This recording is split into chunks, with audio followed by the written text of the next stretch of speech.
Gothic was originally a term used to describe architecture. So when you look at old castles or cathedrals, you will see a lot of these elements that would be classified as Gothic. And certainly in cathedrals, you might not view them as scary at all. They're just super ornate. Look at the details, the pointed arches here. Beautiful detail, gorgeous. Nothing scary about any of this, right? Flying buttresses, those are these things here that add support to the walls of cathedrals. Often you see probably castles. I don't often see castles. Maybe you do. Ornate decorations like this. Look at that detail. And so Gothic being related to architecture led the influence of the first Gothic novel, The Castle of Otranto by Horace Walpole in 1764, where he claimed to have discovered an account, a journal, about a scary occurrence in this castle with supernatural elements and a damsel in distress, all of these Gothic tropes that you will come to identify as we explore Gothic literature together. So there are two things at work when Gothic starts to become a popular genre or come into existence at all as a genre. You have the Enlightenment bumping up against Romanticism, and they're sort of opposites in many ways. It's a duality, and in Gothic literature, there are often dualities. So you may have a character and the character's foil, which I think of foil as a shiny material, which reminds me that the foil character is like a mirror of another character. So they are opposites in ways that lends a comparison to the characters. It highlights some of the problems with the characters, maybe tragic flaws, things like that. Similarly, the Enlightenment and Romanticism, looking at those two and comparing them, they might highlight one another's flaws in idealism or thinking absolutely about one or the other. So look for twins or a character and the character's foil when you are looking at Gothic literature, to explore that and see how those comparisons lead to an interesting analysis. So again, the first novel that was written that is considered Gothic literature is The Castle of Otranto by Horace Walpole. And again, it was set in a castle. There was a supernatural element. There also was a villain who was had the damsel in distress captured. So a sense of being entrapped is another Gothic element, or isolated. So even if a location, a setting is not necessarily a castle or a cathedral, any sense of isolation, which could be, for example, the Arctic or some desert even. It doesn't have to be cold at all, but anywhere you might be isolated, out in the woods alone. So anywhere that you are isolated or trapped, or a character is, that creates a sense of the Gothic. There is also very often in the Gothic a sense of the sublime in the way that the vastness of the landscape is described. So look for things like that as well. We have listed here some key texts, of which Frankenstein is one. You see that there. And now all of these texts, I will say, will not check the box for every Gothic element. So be aware that the Gothic elements may exist in each one, or there may be one or two that are the ones that get the attention and qualify a text for the Gothic genre.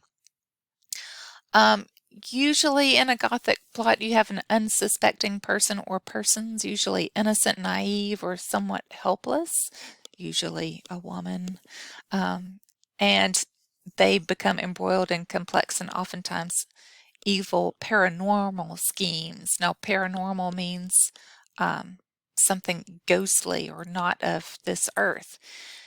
So, the creature in Frankenstein is sometimes written about as if he is a paranormal thing. I suppose the undead is somewhat paranormal, and that is true of the creature in Frankenstein. As far as the innocent or naive person, there are some women who suffer at the hands of the creature. Victor Frankenstein himself believes he is suffering at the hands of the creature as well, but that's debatable. We can talk about that more throughout the semester as we study Frankenstein together. Certainly an atmosphere of mystery, suspense, and fear. And this setting again, manors, castles, abandoned places. As I'd said, the wilderness is often a good setting. And often the supernatural. We will see more of the supernatural, or just the feeling of supernatural, and a sense of paranoia in the characters as we explore Gothic literature. Melodrama, of course, anything with heightened sense of fear or importance, even in Frankenstein's view. That might be part of his Victor Frankenstein's fatal flaws. Everything's of heightened importance. Omens. You may even see the word omen used in your readings. So if you see that, take note, as that is going to be evidence of some Gothic element in the story. Damsel in distress, as we've discussed.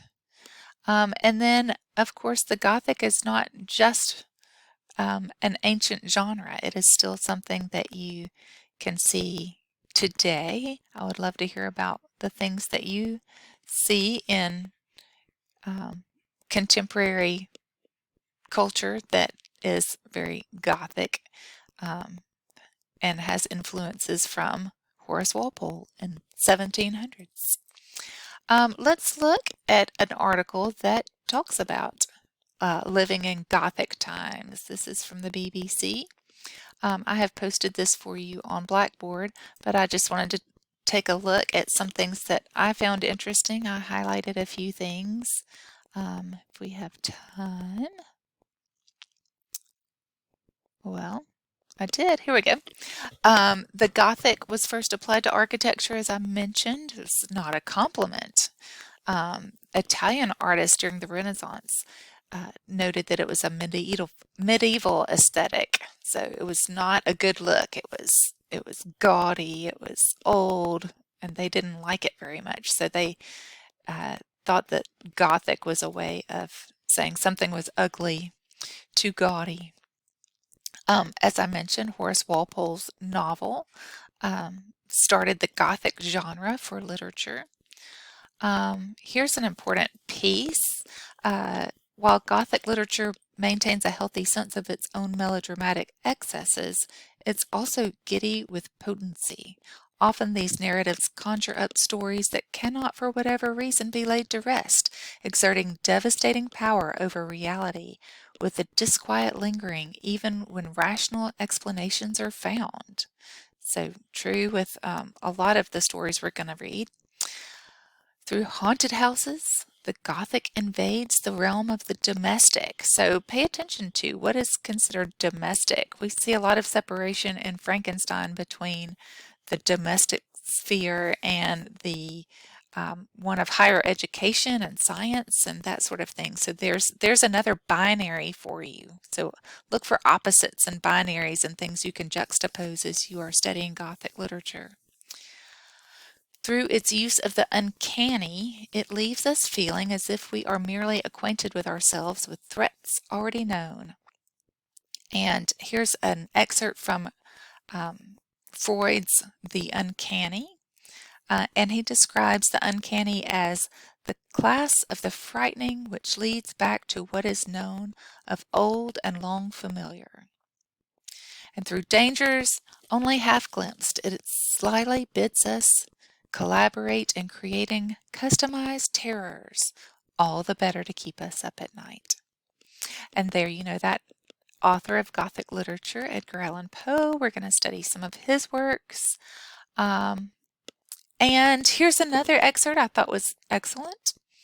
The Gothic is an intensely psychological form. So hence the Freud description of the uncanny applying to Gothic literature as well.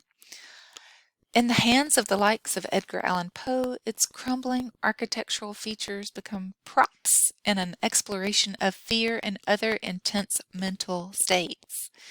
It was the psychological aspects of the Gothic that appealed to the writer Sarah Hilary as a student, and she says, "I never equated Gothic with lace veils or old houses or coffins and grave robbers.